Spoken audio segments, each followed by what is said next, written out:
রাজধানীর মোহাম্মদপুরের শাহজাহান রোডের একটি বাসায় মা লায়লা আফরোজ ও তার মেয়ে নাফিসা বিনতে আজিজের নৃশংস হত্যাকাণ্ডের ঘটনায় পুলিশও হতবাক।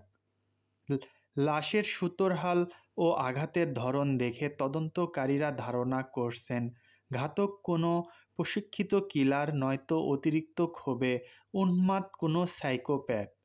সোমবার ঘটে যাওয়া এ ঘটনার নেপথ্যের প্রকৃত কারণ কী তা এখনও নিশ্চিত নয়, তবে পুলিশ বলছে সাধারণ মানুষের পক্ষে এমন নৃশংসতা প্রদর্শন করা প্রায় অসম্ভব। মা ও মেয়ের মরদেহের সুতোরহাল প্রতিবেদনে উঠে এসেছে লোমহর্ষক তথ্য। পুলিশ কর্মকর্তারা বলছেন এমন সুতোরহাল সাম্প্রতিক সময়ে তারা দেখেননি। নিহত মা লায়লা আফরোজের শরীরে অন্তত ৩০টি জখমের চিহ্ন পাওয়া গেছে। এর মধ্যে বাম গালে ৩টি, থুতনিতে ৪টি, গলার নিচে 5টি, বাম হাতে 3টি, 2 হাতের কবজিতে মোট 3টি, বুকের বাম পাশে 9টি, পেটের বাম পাশে 2টি এবং তলপেটে একটি গভীর আঘাত রয়েছে। অন্যদিকে মেয়ে নাফিসার গলা ও বুকের 2 পাশ সহ শরীরে 6টি গভীর ক্ষতের সৃষ্টি হয়েছে। অতিরিক্ত রক্তক্ষরণেই দুজনের মৃত্যু হয়েছে বলে নিশ্চিত করেছে ময়নাতদন্তকারী সূত্র।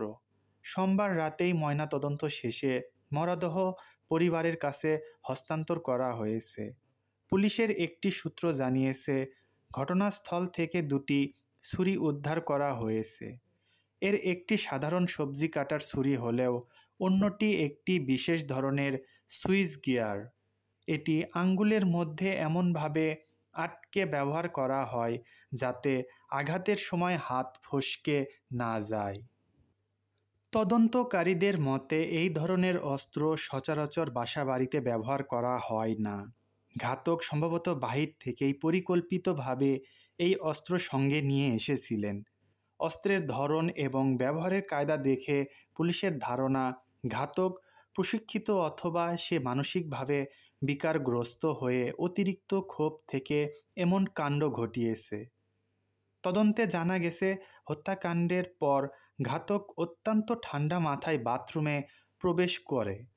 সেখানে সে গোসল করে এবং নিজের রক্তমাখা পোশাক পরিবর্তন করে নিহত মেয়ের স্কুল ড্রেস পরে বাসা থেকে বের হয়ে যায়।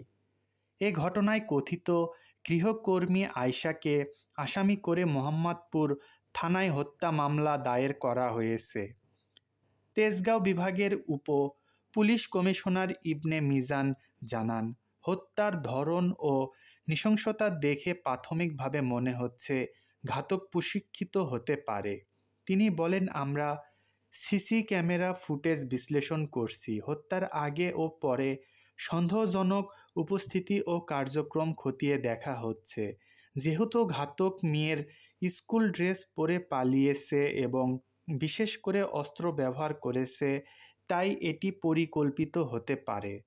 পুলিশ আশা করছে পলাতক গৃহকর্মীকে গ্রেপ্তার করা গেলেই এই নৃশংস জোড়া খুনের নেপথ্যের আসল রহস্য উদ্ঘাটন সম্ভব হবে।